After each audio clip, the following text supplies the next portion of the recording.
Here's Dennis Prager to insist that your life can have no meaning unless a meaning is externally imposed upon you by a God. Ultimately, it's the most important question the human being has to face, whether or not there's a God, because of two huge reasons. One, if there's no God, there's no ultimate meaning to life. All of life is just random chance. That doesn't logically follow. Even if there is no God who imposes a purpose onto your life, that doesn't mean that everything is random. A deterministic universe does not require a God. Apologists seem to be inconsistent on this point. Sometimes apologists will say that without a God, the universe would be nothing but unpredictable chaos. And sometimes they insist that if there is no God, the universe would be nothing but rigidly deterministic and nobody would have any free will. It's a fluke.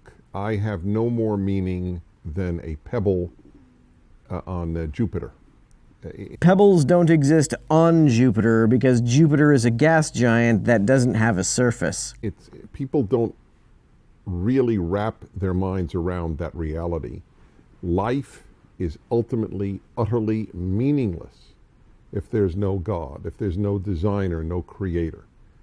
What is meaning even supposed to mean in this context? It seems like apologists who talk about meaning use that term to refer to some purpose that a God has in mind for us. There seems to be an underlying assumption that no purpose that comes from anywhere else is worth caring about. The fact that our parents may have created us for a purpose doesn't matter to them. And what matters to them least of all is any purpose we may have chosen for ourselves. They totally reject any notion that a purpose which people choose for themselves is worthy of any commitment. Instead, they insist that the purpose God decided for us, with no input from us, is the only purpose worth pursuing. But why ought we pursue a purpose that was imposed upon us? Why would such a purpose be inherently valuable? Given that God is also a subject, not a mere object, how would any morality that comes from God be objective? And what is God's purpose for humanity? Sometimes I hear that God created us to glorify Him. Why should I value such a purpose?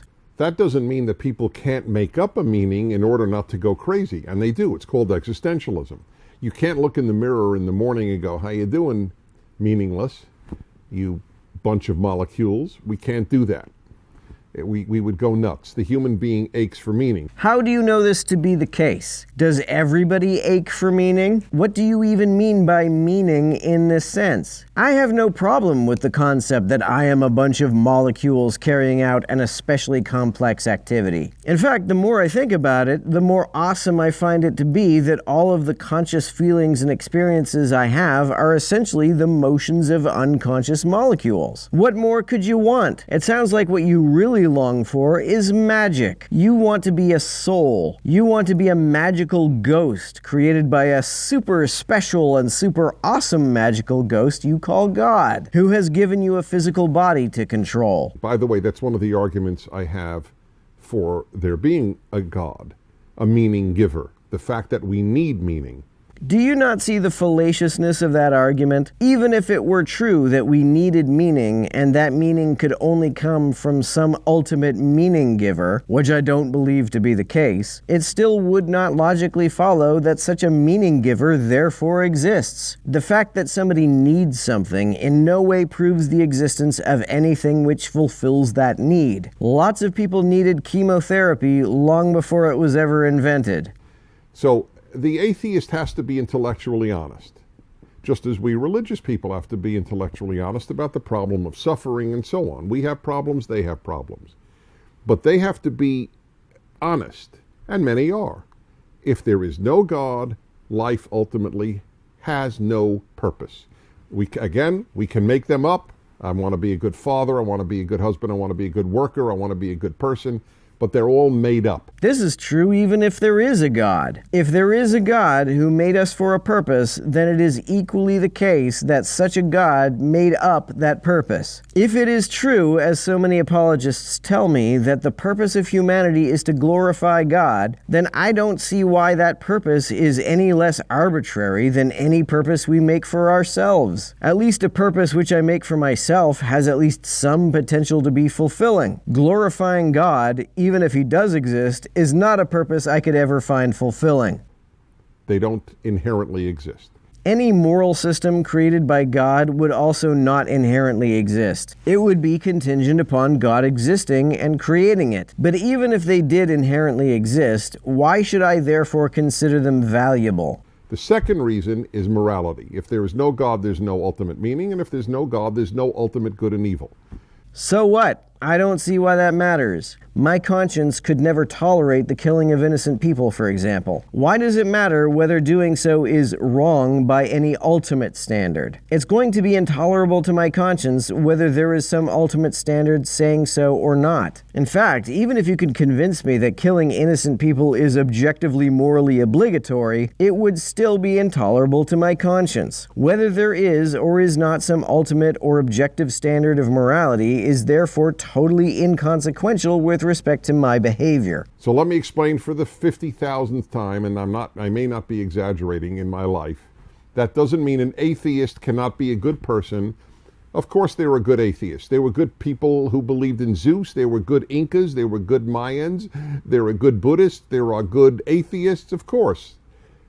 But if there is no God, in the final analysis, if there isn't a moral God, then murder isn't wrong. If there isn't a God who says murder is wrong, then who says murder is wrong?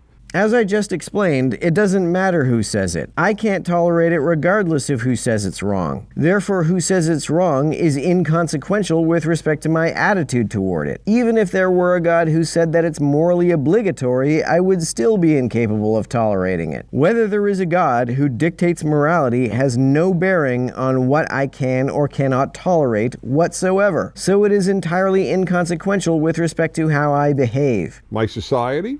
Well, many societies said murder is right. So it can't be society. Is it my conscience? Obviously, a lot of people who have done enormous evil have lived very well with their conscience. So conscience is not enough. Society is not enough.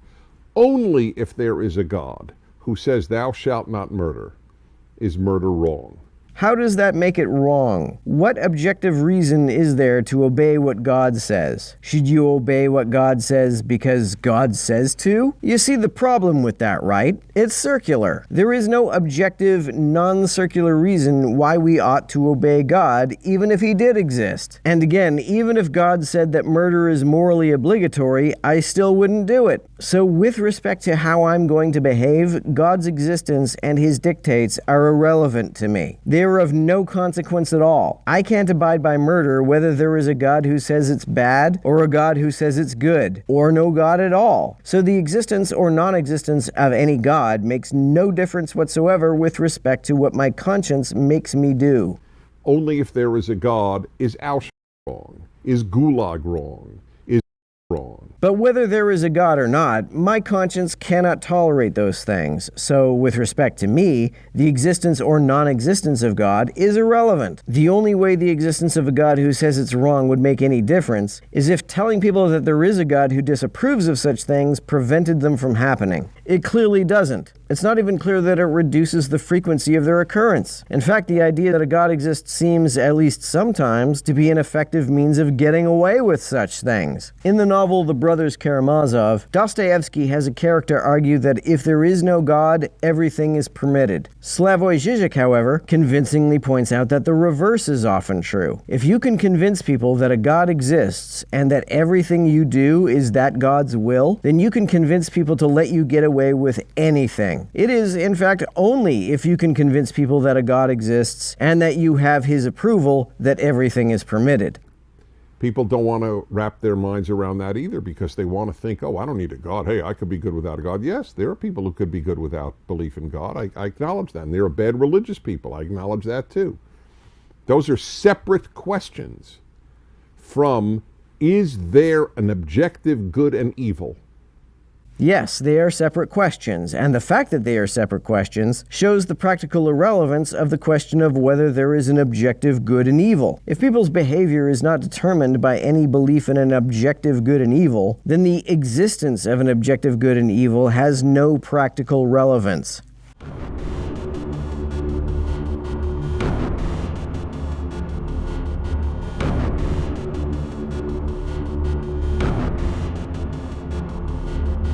To everyone who helps me out on Patreon, you're a big help. Thanks so much.